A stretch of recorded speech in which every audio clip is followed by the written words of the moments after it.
Very good morning to all of you. कैसे हैं बच्चे? आई होप आप लोग बहुत अच्छे होंगे और आप लोगों का पढ़ाई बढ़िया चल रहा होगा। तो जैसे कि बिजनेस लॉ सीए फाउंडेशन की अगर हम बात करें, ऑलरेडी हम लोगों ने सिलेबस कंप्लीट कर चुके हैं और हम लोग केस स्टडीज का सीरीज कर रहे हैं। आप लोग जरूर देख रहे हैं उसको और आपको अच्छा लग रहा होगा। तो चलिए आज हम लोग और भी कुछ केस स्टडीज करने वाले हैं, जिससे कि ज्यादातर बच्चों में दिक्कत रहती है कि सर केस स्टडीज को कैसे सॉल्व करना है, हमें दिक्कत होती है। तो मैं केस स्टडी से रिलेटेड क्वेश्चंस करा रहा हूं और कुछ इंपॉर्टेंट क्वेश्चंस भी आपके सामने लेकर के आऊंगा बच्चे। तो आइए बिना टाइम वेस्ट किए हुए हम लोग स्टार्ट करेंगे। आइए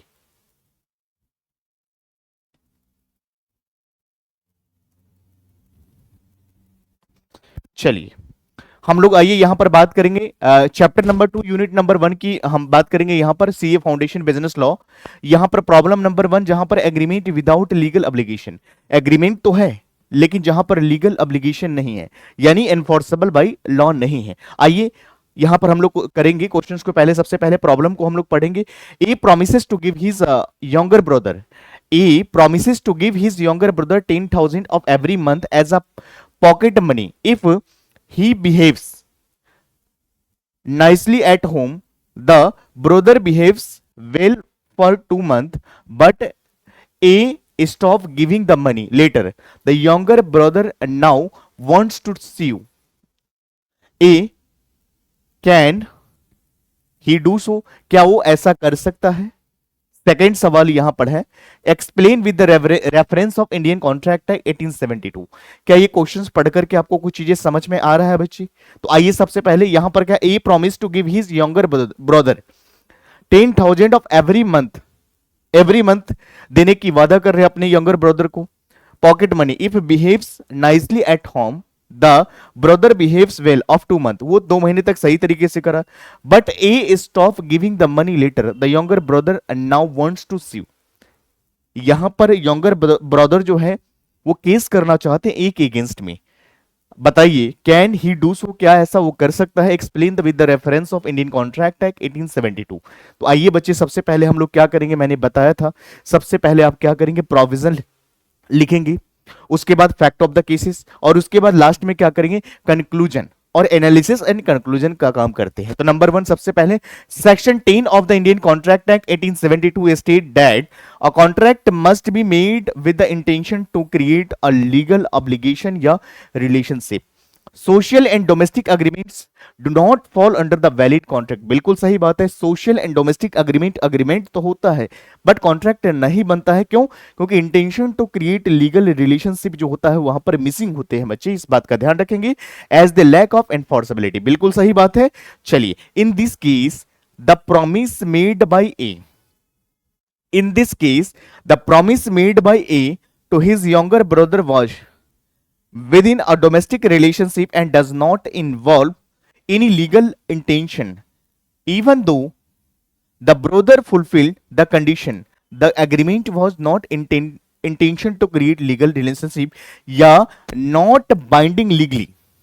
अब लीगली तरीके से मैंने आपको बताया था बच्चे, मैंने कहा था जब मैंने आपको पढ़ाया था कॉन्सेप्ट, मैंने कहा था कॉन्ट्रैक्ट क्या होता है। मैंने एग्रीमेंट पढ़ाते वक्त मैंने ये बताया था कि 2 तरह के एग्रीमेंट होते हैं, एक होता है सोशल एग्रीमेंट और एक होता है commercial agreement. Social agreement and commercial, social agreement और डोमेस्टिक एग्रीमेंट तो होते हैं बट कॉन्ट्रैक्ट नहीं बन पाता है, क्योंकि intention to create legal relationship यहाँ पर क्या होते हैं, मिसिंग होते हैं, प्रेजेंट नहीं होते हैं यहाँ पर। तो सवाल ये उठता है कि सर कौन से एग्रीमेंट में कमर्शियल नेचर के होते, कौन सा एग्रीमेंट एनफोर्सेबल होता है? तो कमर्शियल नेचर के जितने भी ट्रांजेक्शन होती है वहां पर क्या होता है, इन्फोर्सेबल बाय लॉ होता है, इस बात का ध्यान रखोगे। तो यहां पर एग्रीमेंट तो है but intention to create legal relation. मैंने कहा था कि सोशल एग्रीमेंट का एग्जांपल मैंने दिया था कि husband and wife, brother and sister, जहां पर खून का रिश्ता की बात करी जाती है बच्चे, यहां पर क्या होता है, कॉन्ट्रैक्ट नहीं बन पाता है। आइए हम लोग यहां पर कंक्लूजन पे पहुंचते हैं। Hence the agreement is not a valid contract and is unenforceable in court of law. बिल्कुल सही बात है। तो इस तरह से आपको एग्जामिनेशन में प्रेजेंट करना। आई होप आपको ये कॉन्सेप्ट समझ में आ गया होगा, ये केस स्टडीज आप लोगों को समझ में आ गया होगा। तो इस तरह से आपको पढ़ना है। चलिए अगला सवाल देखते हैं बच्चे, void agreement due to uncertainty. बच्चे यहां पर वॉइड अग्रीमेंट है किसके वजह से, अनसर्टेनिटी की वजह से। आइए इसको हम देखेंगे। सबसे पहले अगर हम यहां पर बात करें,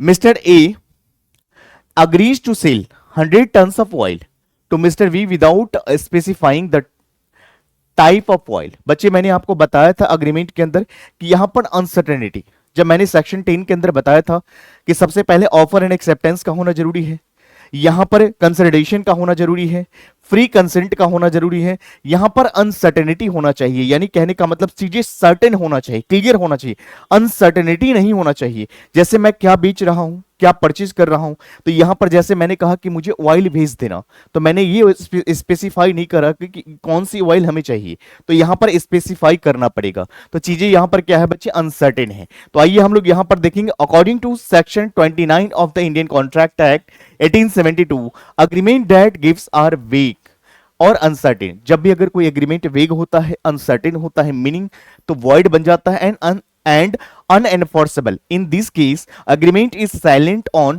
the type of oil, which makes the object of the contract uncertain. Since there are different kinds of oil, absence of clarity causes ambiguity.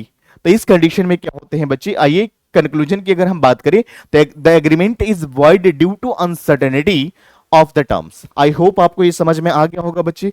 तो इस तरह से हमें केस स्टडीज करना है। उसके बाद अगर हम बात करें बच्चे कॉन्ट्रैक्ट विद माइनर, तो यहां पर R a minor agreed, age जिसका कितना है 17 साल का, enter into contract with S to purchase a bike for 60,000, R pays an advance 10,000 but later refuse to take the bike, can S enforce the contract against R. तो चलिए सबसे पहले बात करेंगे बच्चे number 1, section 11 of the According to section 11 of the Indian Contracting 1872 state that the person must be the age of majority। मैंने बताया था जब कैपेसिटी ऑफ द पार्टीज का चैप्टर मैंने पढ़ाया था, जब मैंने कैपेसिटी ऑफ कॉन्ट्रैक्ट पढ़ाया था, मैंने बताया था कौन से ऐसे पर्सन होते हैं जहां पर जिसकी लीगल जो कॉन्ट्रेक्चुअल कैपेसिटी कर सकते हैं, कौन नहीं कर सकता। मैंने कहा साउंड माइंड के पर्सन कर सकता है, मेजर पर्सन कर सकता है, person not disqualified by law, ये सारे पर्सन क्या होता है कॉन्ट्रेक्चुअल कैपेसिटी कर सकता है। और ऐसे कौन से पर्सन है जो कॉन्ट्रेक्चुअल कैपेसिटी नहीं कर सकता है, जिनकी कॉन्ट्रेक्चुअल कैपेसिटी नहीं होता है, कॉन्ट्रैक्ट नहीं कर सकता है, लॉ ने मना करा हुआ है, तब माइनर हो गया, पर्सन अनसाउंड माइंड हो गया, या यहाँ पर पर्सन डिस्क्वालिफाइड बाय लॉ, ये सारे पर्सन कॉन्ट्रैक्ट नहीं कर सकते। मैंने आई होप आप लोगों को बता रखा है और चीजें आपको समझ में आई होगी। Minor is not capable to contract, तो माइनर यहां पर क्या है, इस केस में बच्चे 18 साल से कम के हैं तो ये माइनर है, तो ये कॉन्ट्रैक्ट नहीं। In this case R is a minor, यहां पर समझो, in this case R is a minor and therefore not competent to contract any agreement entered into by minor is void ab initio. Void ab initio को Latin word में कहा गया है void from very beginning, इस बात का ध्यान रखोगे। hence S cannot enforce the contract and R is not liable। समझ में आ गया बच्चे, क्लियर है पॉइंट्स। चलो हम लोग काउंटर ऑफर की बात करें, मैंने बताया था कि अगर मान लीजिए मैंने कहा कि मैं अपनी कार आपको 1 लाख में बेचना चाहता हूं, आपने कहा कि सर 80,000 में दोगे क्या। जैसे ही मैंने ऑफर दिया था एक्सेप्टेंस जानने के लिए, लेकिन आपने एक्सेप्टेंस ना देने के बजाय आपने वहां पर क्या दिया, आपने एक क्रॉस ऑफर, यहां पर काउंटर ऑफर कर दिया, यानी एक ऑफर दे दिया सामने से। यानी आपने कहा 80,000 में दोगे क्या, यानी मैंने ऑफर दिया था, आपने एक्सेप्टेंस देने के बजाय आपने भी ऑफर दे दिया। तो जहां पर बच्चे ऑफर ही ऑफर होते हैं, देयर इज नो एक्सेप्टेंस, हम उसको क्या कहते हैं बच्चे, नहीं, यहां पर काउंटर ऑफर का मतलब क्या होता है बच्चे, यहां पर समझिएगा कि जहां पर क्या होता है, जैसे मान लीजिए मैंने एक ऑफर दिया और सामने से आपने एक्सेप्टेंस ना देने के बजाय आपने सामने से एक ऑफर दे दिया, हम उसको क्या बोलेंगे बच्चे, यहां पर काउंटर ऑफर। तो ध्यान रखिएगा यहां पर कंडीशन लगा दी, यानी X offer to sell his phone to Y, X offer to sell his phone to Y 25,000, ये समझो यहां पर एक्स ने वाई को कहा कि देखो मैं अपना मोबाइल जो है सेल करना चाहता हूं 25,000 में। वाई ने रिप्लाई करा, कहा कि क्या 20,000 में दोगे क्या, यानी इसने ऑफर दिया था इसको एक्सेप्टेंस करने के लिए, इसने एक्सेप्टेंस की वजह से एक ऑफर दे चुका है बच्ची। तो यहां पर दोनों ने ऑफर ही दिया है, एक्सेप्टेंस नहीं है, तो यहां पर काउंटर ऑफर बन जाता है। समझ में आया। और एक्ट रिफ्यू, द नेक्स्ट डे उन्होंने कहा कि चलो सेम अमाउंट में मैं लेने के लिए तैयार हूं, तो कैसा कर सकता है, नहीं।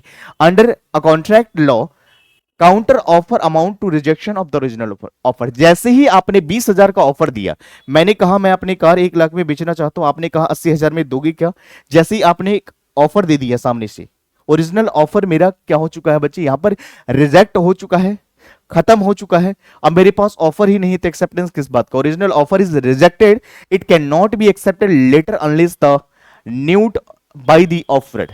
In this case Y made a counter offer by promising 20,000 which terminated X original offer, and when Y later agreed original, X was not obliged to sell as the offer no longer excited. Therefore, there is a no valid contract and X is not bound to sell. तो यहां पर ऐसा नहीं कर सकते हैं। समझ में आ गया बच्ची? चलिए हम लोग बात करेंगे जनरल ऑफर क्या होता है, एन एक्सेप्टेंस। मैंने बताया था कि मान लीजिए किसी का डॉग खो जाता है और वो क्या करते हैं, न्यूज़पेपर में ऐड डलवाते हैं कि कोई भी व्यक्ति ये डॉग को खोज करके लाएगा उसे हम ये रिवॉर्ड देंगे। और ये नॉलेज सभी, ये ऑफर सभी के लिए होता है, जनरल पब्लिक के लिए होता है, सभी के लिए होता है, हम उसको जनरल ऑफर कहते हैं। आइए बच्चे यहां पर समझेंगे। अ biscuit company advertise that any person who sends 100 wrappers of their product would receive a smart watch worth 2000 M collected and sent 100 wrappers. The company refused to give the watch, extending the offer was only the promotional purpose. बाद में company ने देने से मना कर दिया, ये कहते हुए कि ये जो भी ऑफर होता है प्रमोशनल पर्पज के लिए होता है। Can M claim the smart watch, क्या एम यहां पर वॉच को क्या प्राप्त कर सकता है, क्लेम कर सकता है? चलिए, अकॉर्डिंग टू प्रिंसिपल एस्टेब्लिश, ये ध्यान रखिएगा यहां पर ये केस लॉ जो है बहुत ज्यादा इंपॉर्टेंट है आपके एग्जामिनेशन पर्सपेक्टिव से। Carlill versus carbolic smoke ball and companies, यहां पर ये बताया गया कि according to principle establish in a Carlill versus carbolic smoke ball company, a general offer made to public becomes a binding contract when a person perform the specified condition. जब अगर कोई person अगर इस कंडीशन को पूरा करता है तो वो इस चीज के लिए कैपेबल हो जाते हैं। यहां पर M accepted the offer by performing the required act, sending 100 wrappers. The company is legally bound to fulfill its promise as M accepted the offer through conduct. यहां पर M can claim the smart watch and company is bound to deliver it. बच्चे यहां पर company को पे करना पड़ेगा क्योंकि यहां पर जो पर्सन जो है एम जो है इन्होंने कंडीशन को फुलफिल करा है तो इस कंडीशन में उन्हें मिलना चाहिए, ये मना नहीं कर सकते हैं। समझ में आई बात है? क्लियर है पॉइंट्स? चलिए, communication of offer not complete, जब आपका ऑफर कंप्लीट नहीं माना जाता है बच्चे उस केस में हमें क्या करना होता है, इस बात का ध्यान रखना है। तो आइए हम लोग इस चीज को समझते हैं। तो सबसे पहले अगर हम यहां पर बात करें बच्चे, यहां पर आइएगा, यहां पर देखिएगा, यहां पर A wrote a letter to B, mister B offering to sell his laptop of 40,000 and posted on 1st July. The letter reached Mr. B on 4th July, but B opened it on 6th July. On 5th July, B purchased a laptop from someone else. Later, 6th July, after reading A's letter, B tried to accept A's offer. Is there is a valid contract, क्या बच्चे यहां पर valid contract बन सकते हैं? आइए solution को देखेंगे। As per section 4 of the Indian contract act 1872, communication of offer is said to be complete only when it comes to knowledge of the person to whom it is made. Until then the offer has no legal effect on that person. आइए second हम बात करते हैं बच्चे fact of the cases की। In this case mister B received the letter on 4th July but did not open or read it till 6th July. Hence acceptance after reading the letter came after he had already purchased another laptop of 5th July. That means at the time of making other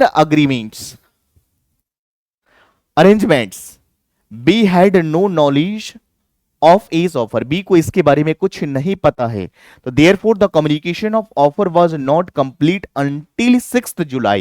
तब तक ये complete माना नहीं जाएगा and no legal obligation could arise before that. तो इसका मतलब क्या होता है? Hence there is a no valid contract between A and B and A is not bound by the any acceptance. तो ये यहां पर बाउंड नहीं कर सकता, इस बात का ध्यान रखना है आपने।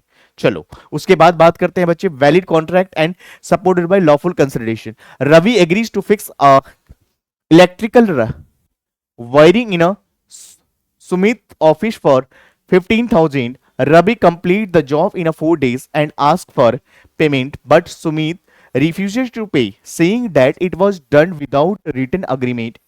Can Ravi recover this payment? ये हिज पेमेंट वो रिकवर कर सकता है। तो आइए बात करेंगे। According to section 10 of the Indian contract act 1872, a valid contract required lawful offer. बच्चे यहां पर वैलिड कॉन्ट्रैक्ट होने के लिए लॉफुल ऑफर होना चाहिए, एक्सेप्टेंस होना चाहिए, कंसिडरेशन होना चाहिए, नॉट रिक्वायर्ड रिटन फॉर्मेट।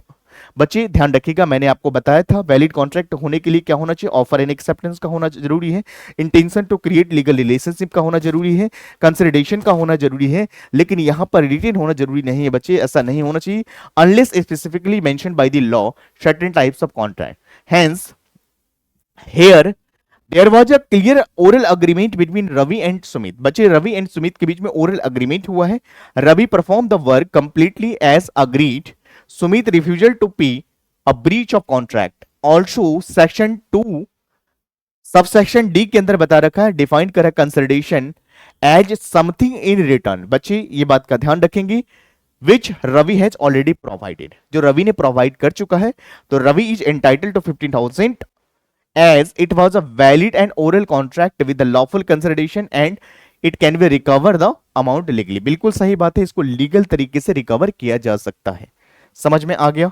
उसके बाद अगर बात करें बच्चे यहाँ पर वॉइड अग्रीमेंट क्या होता है, ड्यू टू इम्पॉसिबिलिटीज और परफॉर्मेंस की अगर बात करें बच्चे यहाँ पर, तो आपका एग्रीमेंट क्या है, यहाँ पर वॉइड है, वॉइड अग्रीमेंट है ड्यू टू इम्पॉसिबिलिटीज। और परफॉर्मेंस की बात करें, MS Nisha agrees to pay 10,000 to mister Ram for bringing rainfall to her home using the supernatural powers. Mr. Ram accepts the money but fails to perform the task and Miss Neha sues him in a court for a breach of contract. Is the agreement valid? क्या ये agreement valid माना जाएगा बच्ची?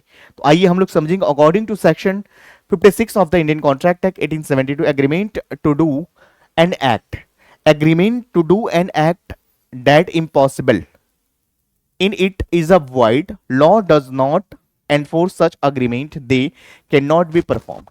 उसके बाद बात करें, in this case bringing rainfall using magical or supernatural power in an impossible and irrational task, since that act was impossible from the bringing, the contract has no legal standing। तो यहां पर बात करें बच्चे, even if both parties agree, agreement is void ab initio। तो यहां पर void from very beginning due to impossibilities of performance। इसीलिए यहां पर therefore the court will not enforce the agreement, यहां पर नहीं करा सकते, and Nisha can not recover the money legally. तो निशा यहां पर जो है लीगल तरीके से मनी को रिकवर नहीं कर सकते हैं। कॉन्सेप्ट समझ में आ गया। चलिए उसके बाद बात करते हैं काउंटर ऑफर क्या होता है, result in termination of original offer. मैंने अभी जस्ट बताया कि जब भी काउंटर ऑफर आता है तो ओरिजिनल ऑफर खत्म हो जाता है। जैसे मैंने कहा कि मैं अपना कार 1 लाख में बेचना चाहता हूं, आपने कहा 80,000 में दोगी। जैसे ही आपने 80,000 का जो ऑफर दिया है, मेरा ओरिजिनल ऑफर खत्म हो चुका है, लेफ्ट हो चुका है। यहां पर यही बातें बताया गया, A offer to sell his second hand bike to B for 20,000, B respond by the, ये इन्होंने 18,000 बोला। आई होप मैंने ऑलरेडी करा चुका हूं, इसको आप पढ़ लोगे, चीजें समझ में आ जाएगा। चलिए आगे बात करें बच्चे, वर्डेबल कॉन्ट्रैक्ट की अगर बात करें यहां पर, तो ड्यू टू कोर्शन, कोर्शन का मतलब क्या होता है बच्चे, जहां पर थ्रेट की जाती है, धमकी दी जाती है। Karan was force by the Ramesh and gun point. बच्चे यहां पर देख लो, यहां पर समझो, Karan was force by the Ramesh, यहां पर करण है, रमेश को क्या कर रहा है, गन पॉइंट पे रख करके क्या कर रहा है, सेल कर रहा है, यानी यहां पर धमकी दिया जा रहा है, दबाव दिया जा रहा है। तो आपको पता है 1,000 में कह रहा है कितने में दे दो, अपना गोल्ड का जो आपके पास जो रिंग है उसको गन पॉइंट पे रख करके कह रहा है कितने, 1,000 में दे दो, out of fear. Karan agrees to sign, बिल्कुल सही बात है, डर है, मरता क्या नहीं करता, करना पड़ा। According to section 15 of and section 14 of the Indian Contract Act 1872, consent is not afraid, it is obtained by coercion. Coercion includes committing and threatening to commit any act which forbidden by law, such is a violence to the compelled someone to agreement। तो यहां पर करण was and threatened with a weapon which clearly falls under coercion as per the act, agreement enter into the coercion is voidable at the option of parties whose consent was obtained. यानी यहां पर कौन है, तो यहां पर रमेश है। तो Karan can legally cancel, Karan can legally cancel the agreement and contract is not binding contract. तो यहां पर कॉन्ट्रैक्ट नहीं बन सकता है। समझ में आ गया। चलिए तो उसके बाद बात करें बच्चे, इसके अलावा और भी चीजें हैं यहां पर।